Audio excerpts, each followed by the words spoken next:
I had always thought I was the female lead, until one night I died in a car accident right in front of the male lead. The system prompted him, "Your white moonlight has gone offline." The driver who caused the accident knelt on the ground and begged for his forgiveness. The system prompted him again, "Your heroine has now come online." Anthony and I had been together for 10 years, so I had always believed I was holding the female lead script. Back in high school, Anthony was a good-for-nothing delinquent. He broke my thick black-framed glasses when he got into a fight. After that he switched seats and became my deskmate, and every class he helped me copy the teacher's notes. Later, when he won the 3,000-meter race at the sports meet, he actually dragged me up onto the podium with him. The kids in the stands whistled and screamed, and the principal handed Anthony the medal with a dark face. He raised his brows at me and the principal. "For my sake, shake hands, will you?" When we got to college we started dating. On weekends he would take a 3-hour high-speed train just to see me, and we'd sit at the little tavern by the school gate doing absolutely nothing. I would read him those cringy internet love stories. During the 800-meter test, my deskmate insisted on racing me. Suddenly the school tyrant scooped me up and sprinted, lapping her twice. At the finish line he kissed me and the whole class exploded. Anthony couldn't help laughing. "What kind of nonsense is that?" The next second he suddenly kissed me. That was our first kiss. We both exploded. After graduation we moved into a rented place. Every night we supervised each other to sleep before midnight, and then both got up at 2 a.m. to order takeout. Later, once our jobs were stable, we took out a loan and bought a marital apartment. Both sides of the family were very pleased. And finally, we reached our 10th year. That day I worked overtime until late at night. Just as I walked out of the office building, a vicious-looking man came at me with a blood-stained kitchen knife. Just like that, my life was ended by some antisocial psychopath. At that moment Anthony was at home playing video games. He glanced at the time and realized I should be on my way back, so he hurriedly turned off the game and went into the kitchen to make me a late-night snack. He called me, but I didn't pick up. The water boiled, he didn't think much of it. After I stopped breathing, my soul floated to his side. I heard a deep, cold voice in my ear, stiff and robotic like a smart home assistant. That voice said to Anthony, "Your white moonlight has gone offline." I felt the way I went offline was already outrageous. But it turned out there was something even more outrageous. After I died, my transparent soul floated beside Anthony for 3 days, but because in those 3 days his heroine didn't show up, I came back to life. I mean, according to the system's setting, my death must trigger the appearance of Anthony's heroine. If she doesn't appear, I will be sent back to 1 month before the accident and die again in some other way. Then repeat. On an infinite loop. The system prepared hundreds and thousands of offline methods for me. Choking while eating. Getting angered to death at work. Falling asleep at home and meeting an earthquake. Going on a trip and getting hit by a tsunami. A health check finding stomach cancer, breast cancer, lung cancer, a brain tumor. Even standing at a crossroads late at night staring at the moon and running into a mugger, I went completely numb. As of now, I've already gone offline 98 times. This is my 99th loop. It came to this day again. Knowing I was destined to go offline, I calmly took 2 months of Anthony's salary and bought a bag. When I reached the intersection, a black sedan came speeding toward me. My first instinct was to run, but my feet were glued to the ground. My body was thrown up into the air, then crashed heavily onto the pavement. When I opened my eyes again, my feet were no longer touching the ground, my transparent soul was floating above. Amid the gasps of the onlookers, I looked down at my battered body, entirely used to it by now. Just then the car door opened and the panicked driver rushed out. I died. This time, Anthony didn't shed a single tear. I don't know when it started, but Anthony no longer grieved for me. While friends and relatives were wiping tears at my funeral, he held my portrait and stayed calm and breezy. I thought, the more loops I went through, the clearer it became, his love for me was actually very, very thin. Even though we'd been together 10 years, I was just the cannon fodder ex-girlfriend in his life. The one he really loved should be that heroine who hadn't appeared yet. At the funeral my good friends couldn't help condemning him. How can you be so cold-blooded? Annie being with you was such a loss, she could have had so much better. Anthony said lightly, then she should have picked someone else. That would have been best. My friends muttered that they should go check whether Anthony had taken out insurance on me. Watching Anthony being so nonchalant, I finally decided, when I wake up again in 3 days, the first thing I'll do is break up with him. After the funeral, Anthony went home, sat dazed on the sofa for a long time, then got up and went to the kitchen to make instant noodles. He turned on the tap. Not a drop came out. He turned toward the living room and shouted, "Annie, the water's out again." I froze. He froze too. Then that idiot lay on the bed with a packet of instant noodles and started eating it dry. He flipped through the photos of me in his phone. The mood in that moment turned sad. carrying exactly the kind of atmosphere where a male lead mourns his white moonlight. But the very next second, we both realized all 3,000 photos on his phone were of me looking ugly. The atmosphere shattered to dust. The family of the driver rushed back from abroad. This time the unlucky one was an underage boy driving without a license. The owner of the car was his older sister. When I floated in behind Anthony into the mediation room, the boy's parents were sobbing and begging my parents for forgiveness. A figure in white dropped to her knees in front of Anthony. I looked down. A beautiful woman was crying like pear blossoms in the rain. "I'm sorry, it was my brother's fault, I'm so sorry, he's still young." Anthony was unmoved. The beauty wiped her tears, her nose red. "Of course, my brother did something wrong and he should take responsibility. It's us who didn't teach him well, I'm sorry. But he really didn't do it on purpose." Anthony frowned and shot back, "Your brother didn't do it on purpose, was my girlfriend trying to die on purpose?" The beauty calmed herself, stood up, took out her business card and handed it to Anthony. "If you want to put forward compensation terms, please contact me at any time. My name is Michelle Anderson." I looked her over. Anthony also stared at her and didn't reach out to take the card for a long time. The scene froze. Until I suddenly heard that familiar sound, the system's hollow, mechanical prompt to Anthony. "Your heroine has gone online. This plot is so damn cheap." Anthony took her card, then tore it in half the next second. Michelle drew a deep breath, face unchanged. "I'll contact you myself." But Anthony's cold face didn't budge. "See you in court." Michelle helped her parents up and brushed past Anthony. I looked at her, then at him, and the world spun. It was now the third day after my death, at exactly 12 noon. Originally, in another 12 hours, I would have begun my 100th loop and gone back again to 1 month before the accident. But now I realized I could never go back. Anthony's heroine had appeared. His life was going to move forward. And what about my life? My life was, I had truly, solidly lived 20-some years, yet I was reduced to a supporting role in someone else's story, finally hung with the label, cannon fodder white moonlight, surviving only in the male lead's memory, becoming a hollow illusion. I didn't wake up again. I still floated beside Anthony. The system wanted me to stay with him and watch with my own eyes how he and the heroine would fall in love, step by step. Right now they were still on hostile terms. The system said it would arrange a hero saves beauty to pull them closer. Anthony shut himself in at home for over 10 days. He slept from morning till night, slept till the world blurred, and finally his friends couldn't stand it and dragged him out for drinks. They told him to open up, to get over it soon. Anthony kept his head down and said nothing. I could tell, he'd never fallen into any shadow at all. Late at night, the two of us, one living, one dead, walked down the quiet street. Footsteps hurried up from behind. Before I could even turn, someone passed right through me and grabbed Anthony. "Please help me." That familiar voice. "Someone's following me, please help me. Mr. Anthony." The moment she saw it was Anthony, Michelle awkwardly let go. I looked back. Sure enough, in the distance, a man was lurking and tailing her. Anthony glanced at Michelle and suddenly let out a cold laugh. "He definitely isn't following you on purpose." Anthony walked on, and Michelle tread carefully at his side. The man behind them hesitated and didn't dare come closer. When they reached the police station area, Michelle let out a breath and thanked Anthony. Anthony asked her, "Were you scared?" She didn't quite get it. "Not anymore." Anthony held a cigarette between his fingers and pointed toward the crosswalk ahead. "Then tell me, when my girlfriend was standing there and watched your brother drive straight into her, do you think she was scared?" Michelle followed his finger, looked over, and shivered. "Where is this?" "This is where your brother killed someone. See the ground? That's still my girlfriend's blood." Like she'd just escaped the wolf only to enter the tiger's mouth, Michelle's fingertips shook under the fierceness in Anthony's eyes. I watched them face off, full of sorrow. It was hard to imagine that this Anthony, who hated Michelle so much now, would one day hold her and call her baby. Because he was underage, and because he provided a psychiatric report, Michelle's brother's final sentence was far from satisfying. Anthony lost control in court and nearly rushed up to beat someone. A bunch of people hauled him out into the hallway.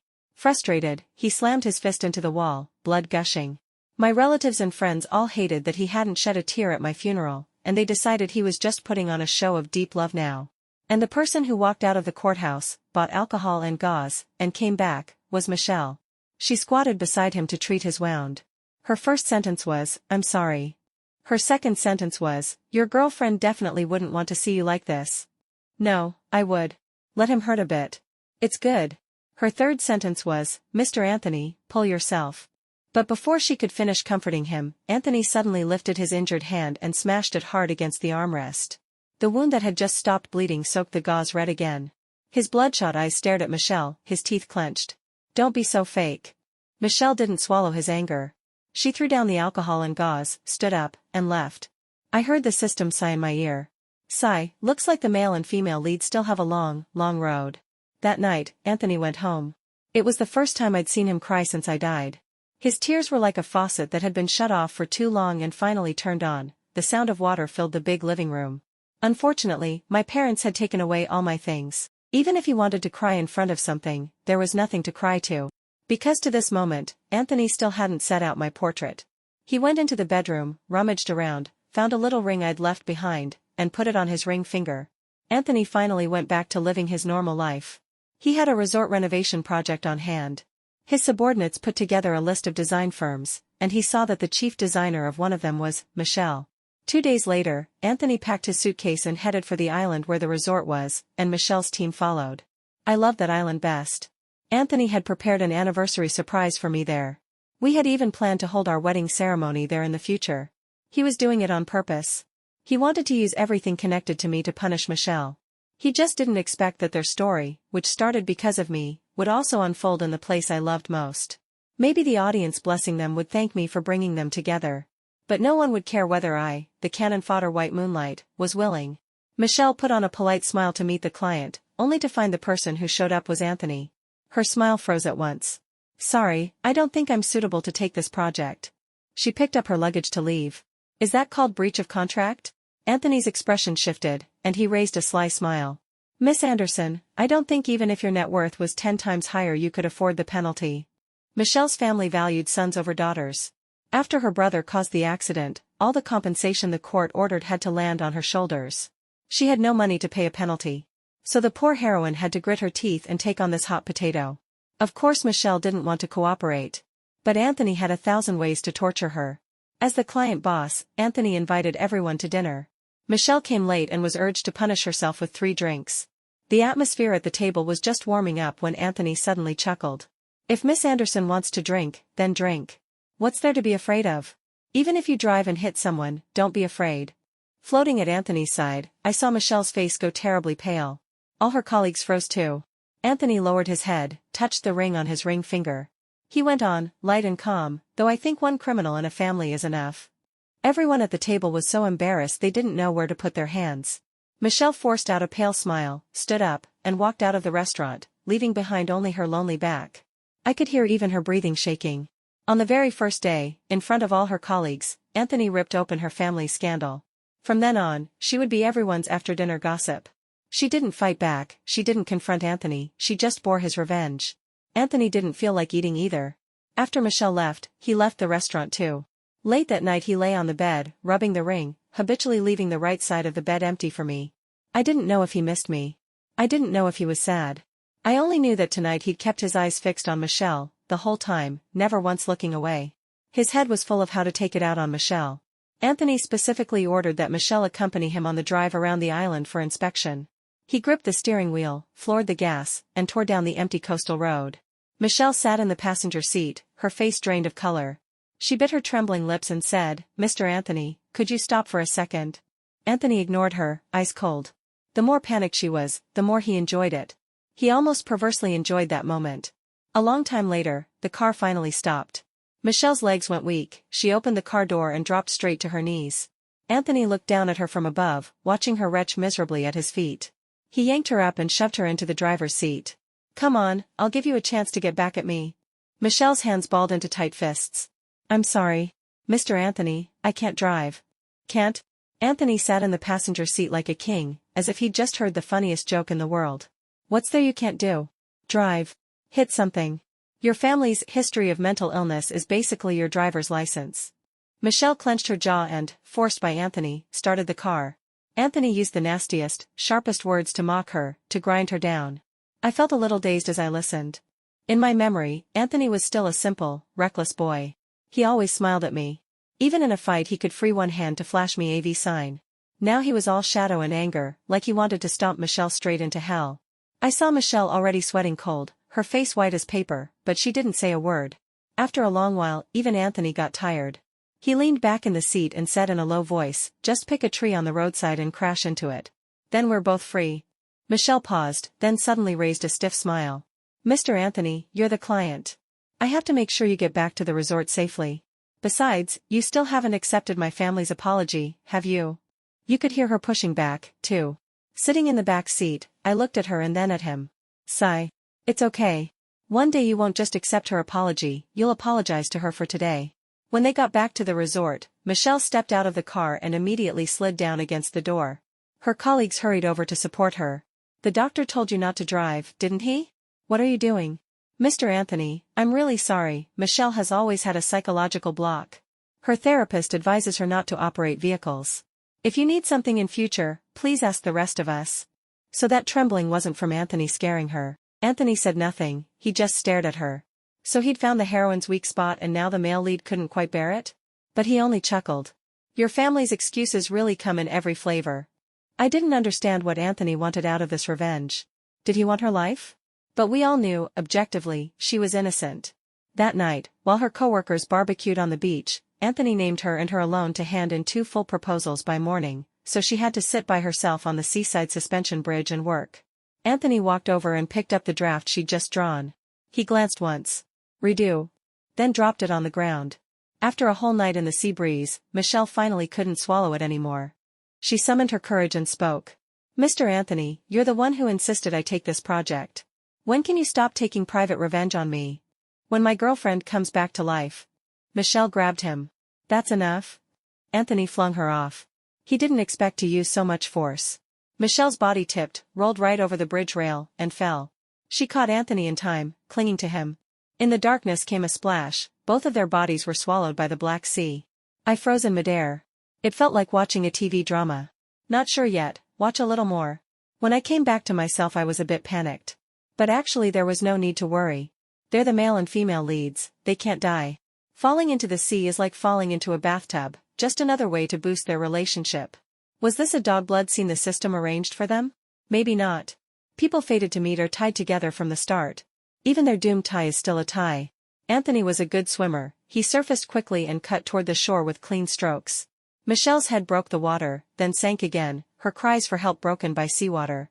Anthony didn't even look back. He swam for the lights fast. Was he really going to let her drown? I suddenly got nervous.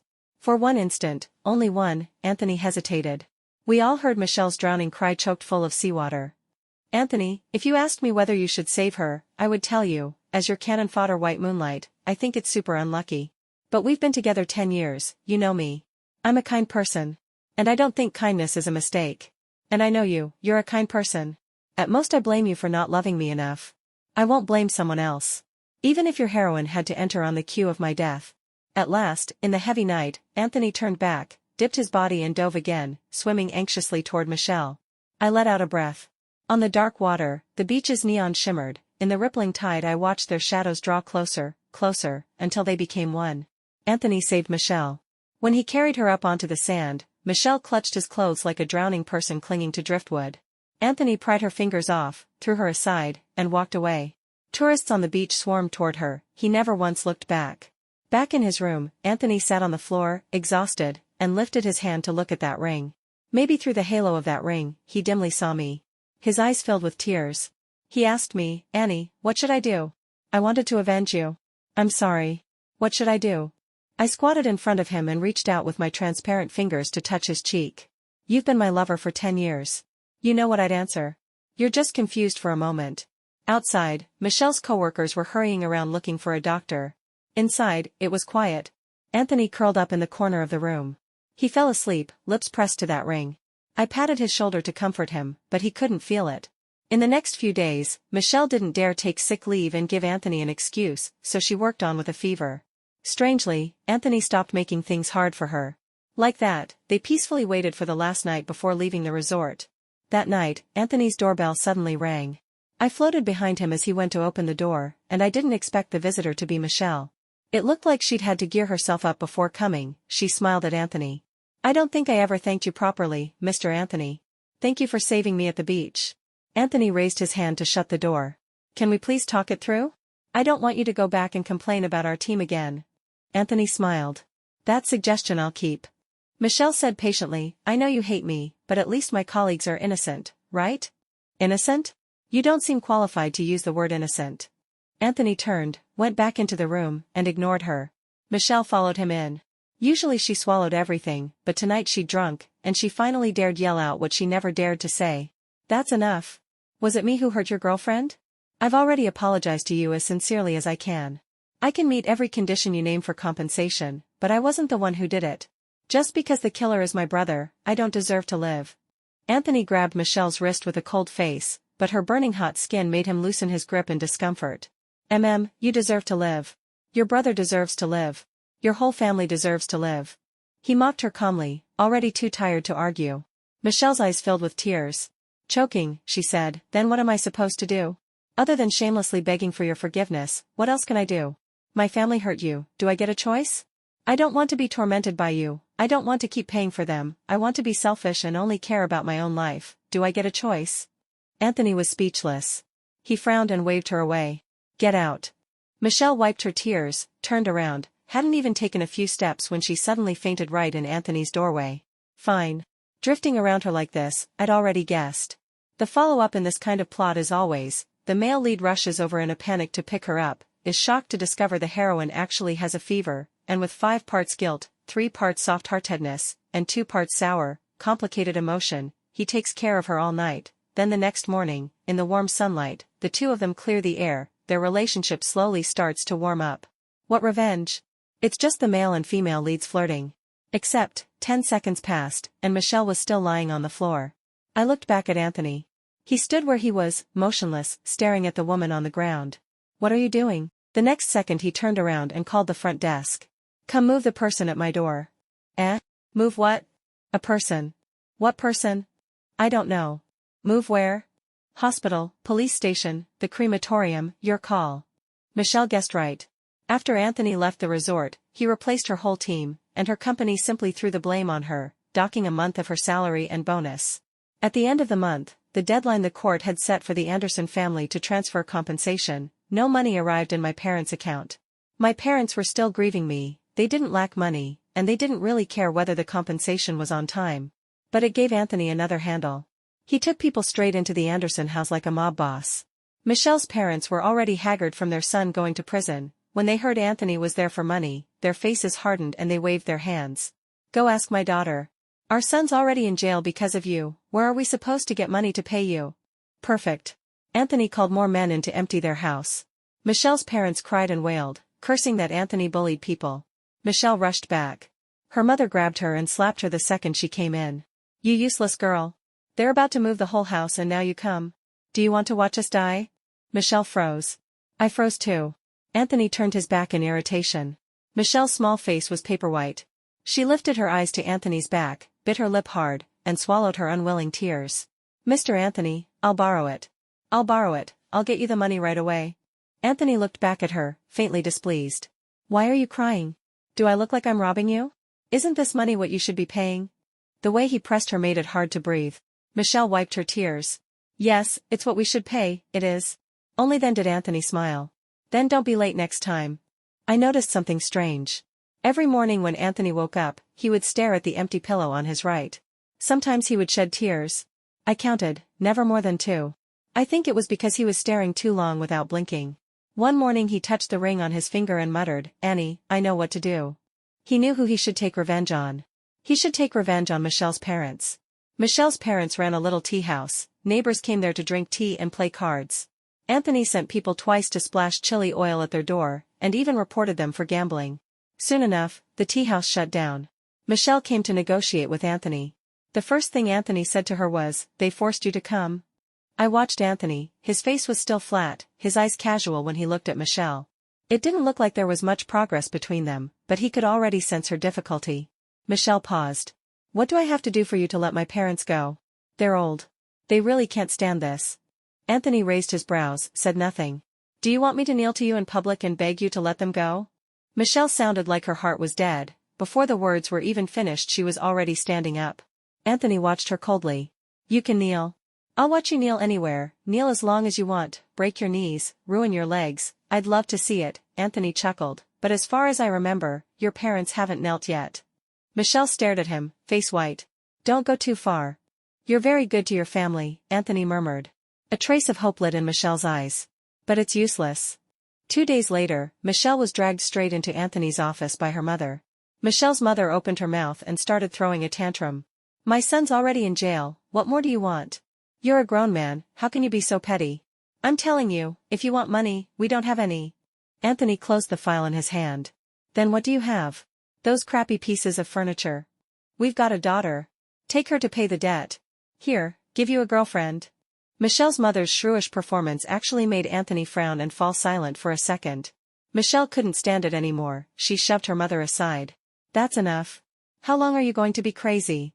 You dead girl, you. You said my brother wanted a car, I bought it for him. He caused an accident and you said it was my fault. 2 million in compensation, I admitted it. And now you're still doing this to me? If you really don't treat me like your daughter, then I can stop treating you like my mother. Maybe she'd never imagined her always obedient daughter would suddenly push back. Michelle's mother just stood there, dumbfounded. If you don't want to move, you can kneel and beg him. If you don't want to pay, you can appeal. Michelle wiped her tears, straightened her back, and shouldered past her mother, but stop coming to me. After watching the whole farce, Anthony's face didn't change, his fingers kept twirling a pen. When Michelle left, he called security to send the people out. I sat on Anthony's desk, sighed, and said, she's actually pretty pitiful, you know. He kept his head down, so I couldn't see his expression. That night, Anthony was called to a bar by his friends. They all cared about him and tentatively asked if he needed a new relationship to ease his pain.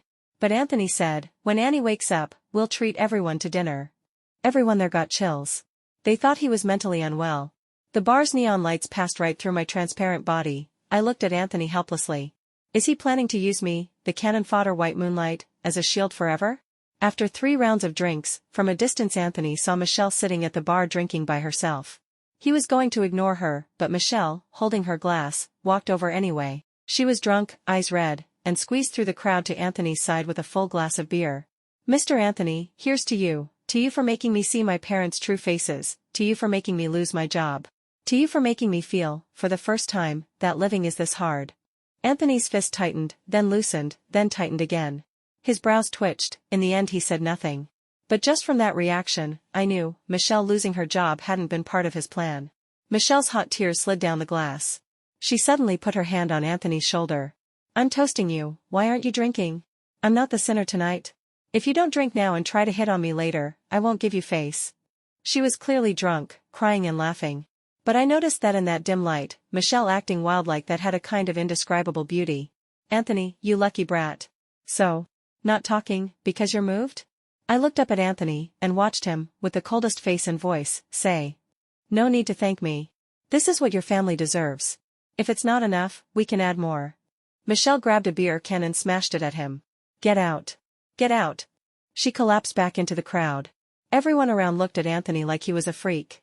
It wasn't until Anthony's business partner came over to help Michelle up that the awkward scene wrapped up. Michelle curled up in the corner of the sofa, hugging her bottle, crying and shouting, every word about how Anthony had tormented and punished her. Anthony couldn't be bothered to explain. He stood up, grabbed his jacket, and was about to leave. His partner stopped him. You're not going to see her home. Anthony paused, then asked back, is that something I'm supposed to do? After hearing the whole story, Anthony's partner really didn't approve of his using work to settle personal scores. Once you walk out of the company, do whatever you want. But since it's business, you have to think about the company's image. You can't just. Anthony slumped back in his chair, exhausted. So what do you want me to do? How about this, Miss Anderson's been dismissed, yes, but we'll still give the resort project to her. That way it's compensation for her, and it also salvages our reputation. Anthony touched the ring on his ring finger. Then he said, do whatever you like. That was how Anthony and Michelle came to the little island I loved for the second time, but this time, there seemed to be much less hostility between them. When they were checking in at the resort, the two of them stood side by side, not butting heads. I floated behind them and heard a passing tourist point at them and say, look, that couple must be here for their honeymoon too. I really picked the right place, didn't I? No one else heard it, only I did. Anthony was saying to Michelle at the time, when the project is done, I'll transfer the payment directly to Annie's parents' account as your family's compensation. Michelle refused in one breath. Why should you? My money is my money. The compensation is what my parents should pay. If you dare withhold my salary, I'll sue you in court. Anthony was speechless. He picked up his suitcase and turned to go back to his room. Michelle suddenly called out, Mr. Anthony. He turned back to look at her. I don't think we can be friends, but for the next few days, I hope we can at least keep things professional. Anthony didn't speak. I knew then that his hatred toward Michelle had already been shaken. Very soon, he would get to know her, understand her, then love her. And very soon, he would start to put me down. Completely. In the following days, Michelle showed Anthony every bit of her personal charm. At work she was meticulous, decisive, and unyielding. The two of them could argue endlessly over whether the guest room doors should be automatic or sliding. When they were tired of arguing, Anthony would wave a truce, and Michelle would hand him a cup of coffee. Drink. When you're done we'll keep going. At dusk, with the sunset gilding the sea, Michelle was playing in the water with some tourist kids. Anthony stood on the sand, watching her, not moving for a long time. Michelle's smile was so sweet. If he was drawn to it, if his heart moved, I wouldn't be surprised at all. At last, the male and female leads were stepping into the main storyline. I stayed behind Anthony and didn't look at his face. I thought my chest should feel heavy right now, but I had already lost my body. I was just a dazed soul, I couldn't even feel pain anymore. Michelle walked up beside him and snorted. If you want to play, get in the water. What are you standing here for? With all that debt on you, you can still laugh? Am I supposed to walk around in mourning then? Michelle lifted her brows, bright and lively. You people, the more you want to crush me, the happier I'm going to live. Anthony turned to leave. No one wants you dead. Michelle, she was like leaping light, like spring wind in motion. By the usual pattern, if she kept moving like this, she'd slip into the male lead's world. Late that night, when they were both working overtime, Michelle and Anthony fell asleep face down on a pile of sketches. Anthony woke first. The moment he opened his eyes he saw Michelle sleeping. He looked at her and didn't get up for a long time. It was a very long 2 minutes. So long I almost heard my own slow, aching heartbeat. At last, I felt a trace of sorrow. Anthony, when you looked at your heroine sleeping right in front of you, what were you feeling? Joy? Guilt? Confusion? Or was it your heart moving? In those long 2 minutes, was there even 1 second when my face passed before your eyes? I am the woman who spent 10 years by your side, every single day. Of course, even if you decide to forget me now, I won't say anything. Because those 10 years were a third of my life, but to you they were only an eighth. Michelle later discovered that there was a patch of lawn on the island with an incredible view. She wanted to discuss with Anthony how to make good use of that lawn, but Anthony rejected her outright. No. Michelle paused. Why? I said no, so it's no. You're dissatisfied with me again, aren't you? Michelle was so mad she turned to leave. Actually, I wanted to say no too. I'd told Anthony more than once that I wanted to hold our wedding on that lawn.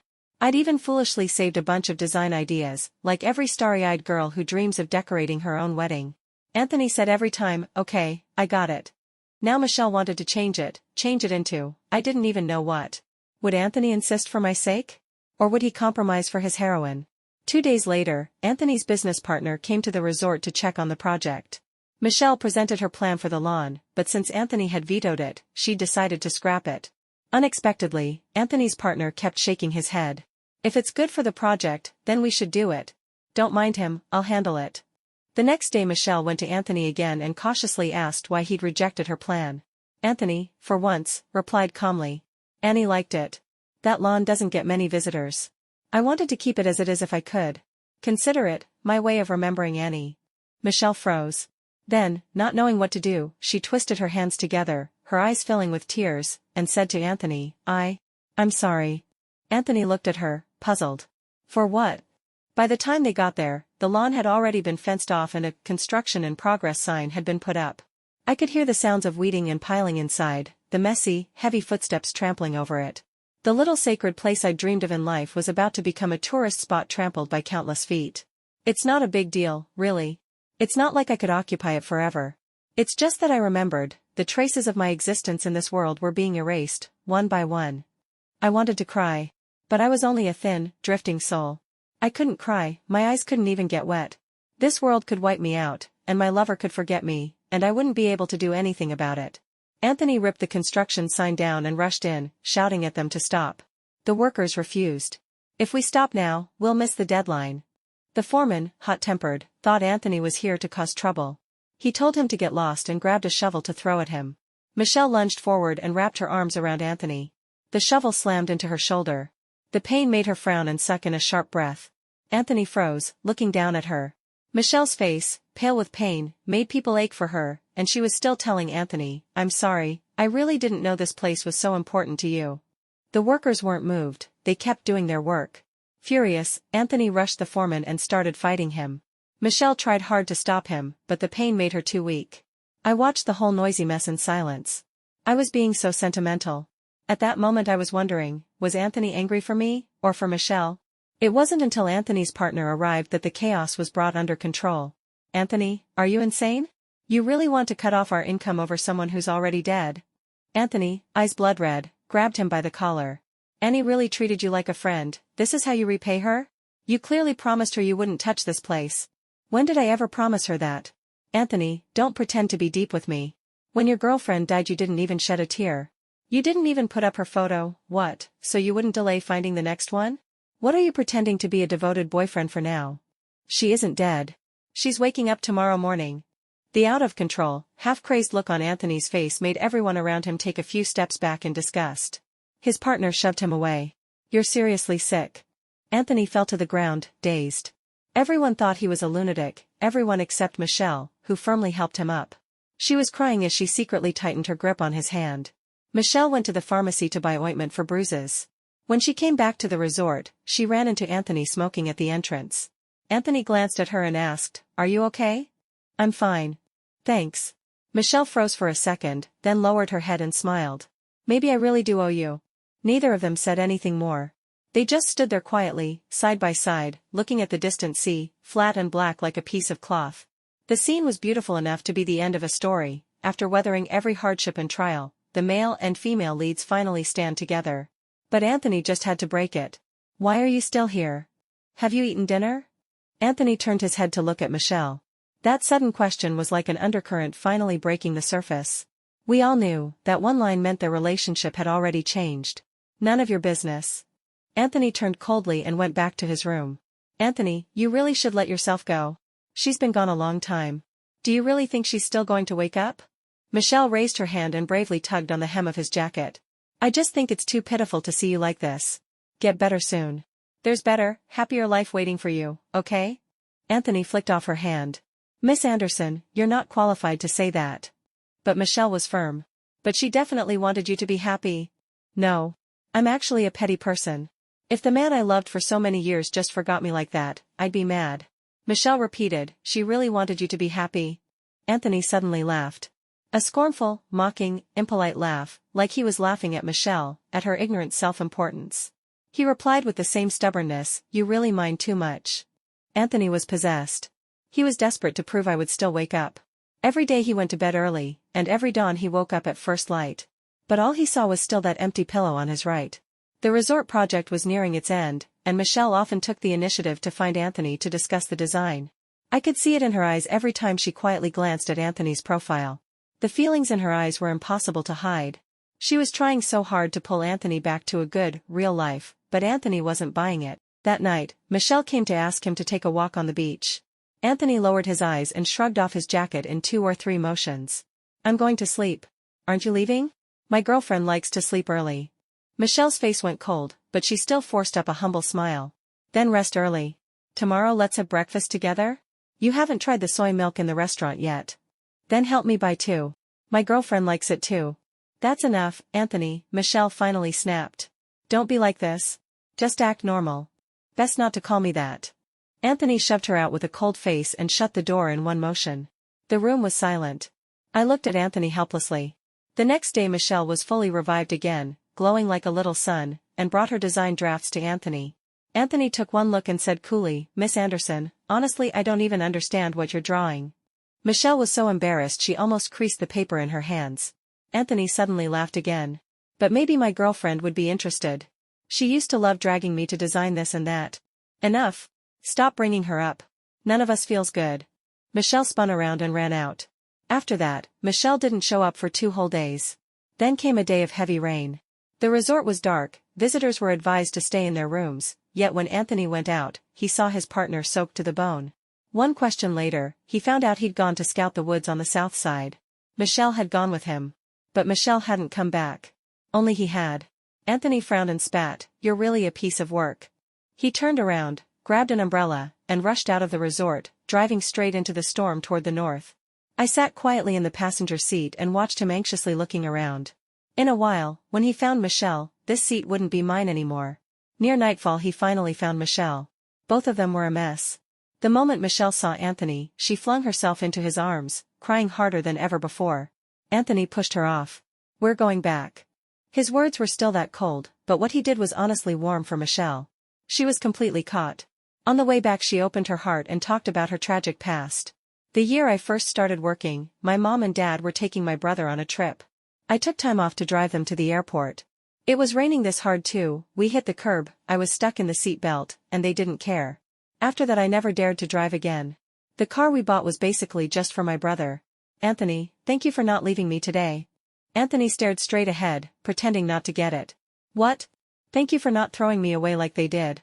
Anthony didn't say anything more. The air in the car went heavy and strange. When they got back to the resort, it was already late night. The rain still wasn't stopping. Anthony didn't want to share an umbrella with Michelle, so he walked in front in the rain. Suddenly he looked down and froze. Michelle stepped up so she could finally stand under the same umbrella with him and asked, "What's wrong?" Anthony's face was full of panic and stiffness. His eyes were like a child's, first innocent, then blank, and finally the fluster and pain twisted his features. "Where's my ring?" Anthony dropped to his knees right on the wet grass and started searching for that tiny silver accessory ring, rain beating down on his shoulders like sticks. "Where's the ring? Where's the ring? Where's the ring?"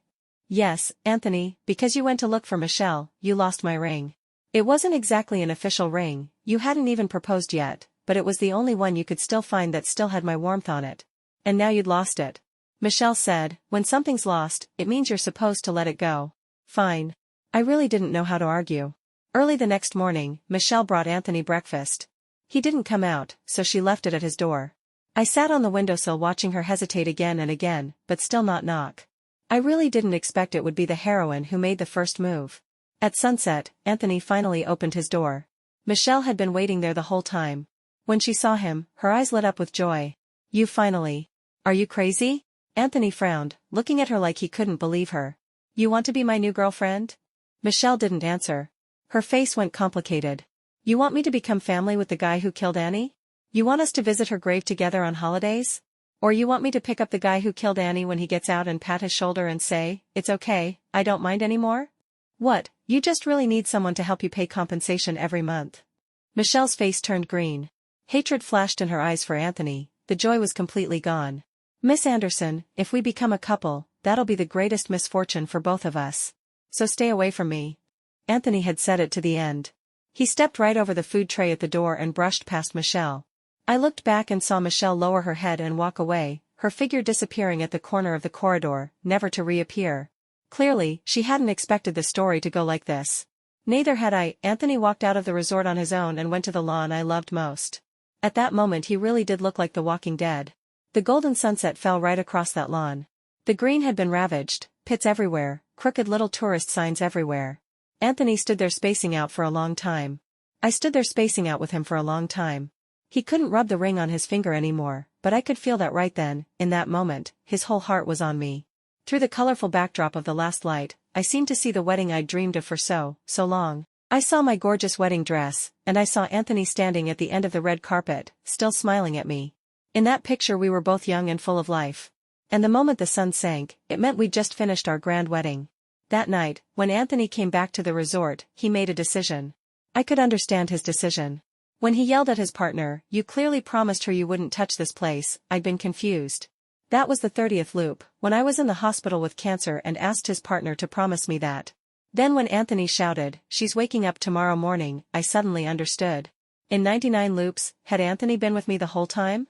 I died 99 times, and he watched me die 99 times? He held 99 funerals for me and, like me, became so numb he couldn't cry anymore? He knew I would wake up on the morning of the 4th day, so he didn't set up my photo, he just went to bed early every night, waiting to see me in the morning? But maybe he didn't understand why I was stuck in this loop, and he didn't know why this time I didn't wake up. I'd kept him waiting so long. At last, he realized I would never wake up. Right then, Anthony made a decision.